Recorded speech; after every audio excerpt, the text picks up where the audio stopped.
Hello दोस्तों, नमस्कार, प्रणाम। मैं हूं शशि गुप्ता। आप लोग के बीच एक ज़बरदस्त कहानी लेकर आया हूं, तो हमारे चैनल को लाइक और सब्सक्राइब कीजिए। तो चलिए हम आगे की ओर बढ़ते हैं। किसी राज्य में एक राजा रहते थे।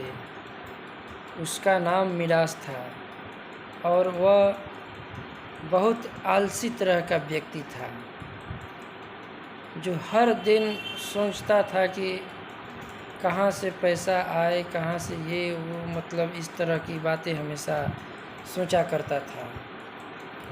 और सोचता था कि बहुत हमारे पास पैसा हो जाए।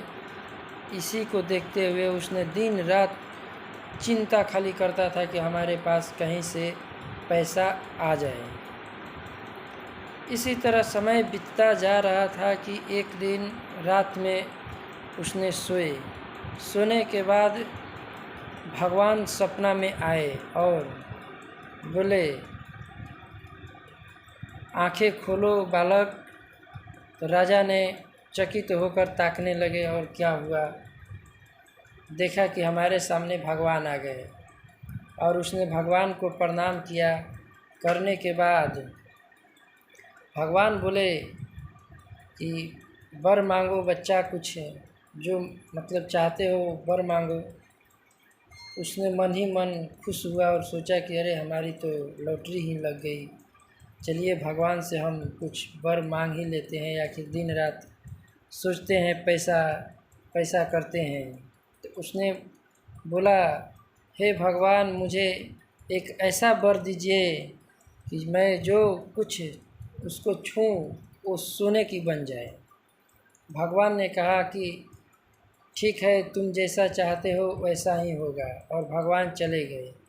मिडास रात से जागने के बाद सुबह जागा तो उसने सपना को याद आया कि अरे रात में तो भगवान आए थे और हमसे वर मांगने की बात करते थे। उसने वर जो मांगा था तो उसको ट्राई करने के लिए जागा और जागने के बाद अपना पलंग छुआ। तो पलंग छुआ तो उस सोने की हो गई।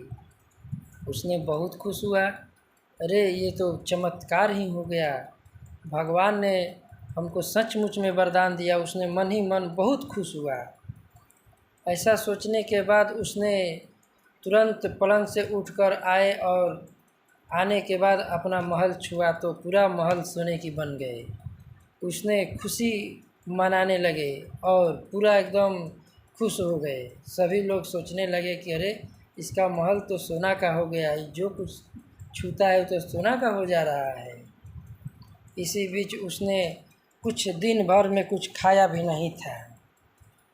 कुछ ऐसे ही समय बीतता गया और कुछ समय के बाद उसको प्यास लग गई।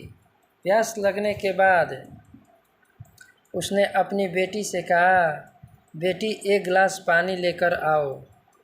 उसकी बेटी ने तुरंत एक गिलास पानी लेकर आई और जैसे ही पानी को पिया, तुरंत पानी और गिलास सोने की बन गई।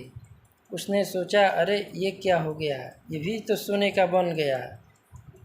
कुछ सोचने के बाद कुछ ही देर के बाद उसने भोजन मांगा।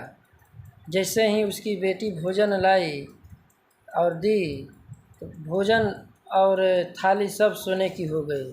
और उसने रोने लगा कि अरे ये तो सोने की हो गया, अब मैं क्या करूं।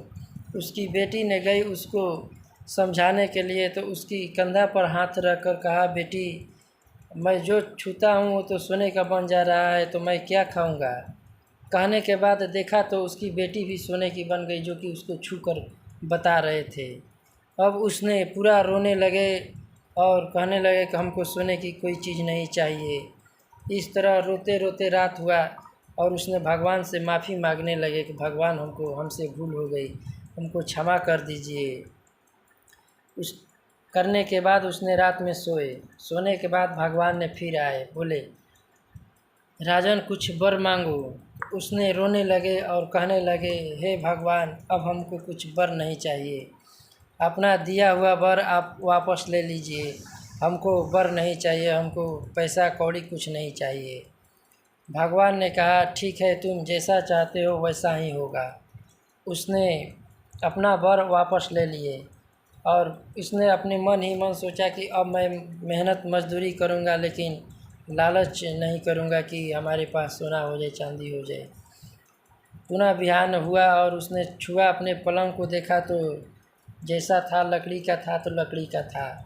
छूने के बाद अब कुछ नहीं हो रहा था। उसने उसी दिन से लगन से मेहनत करने लगे और बढ़िया से कमाने लगे, खाने लगे। उसकी बेटी भी ठीक हो गई। इसीलिए कहा जाता है कि लालच करना बुरी बात है।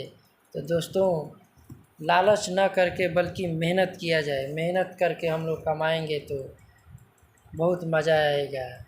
इसलिए कहा गया है कि लालच करना बुरी बात है। तो दोस्तों, हमारी कहानी कैसी लगी?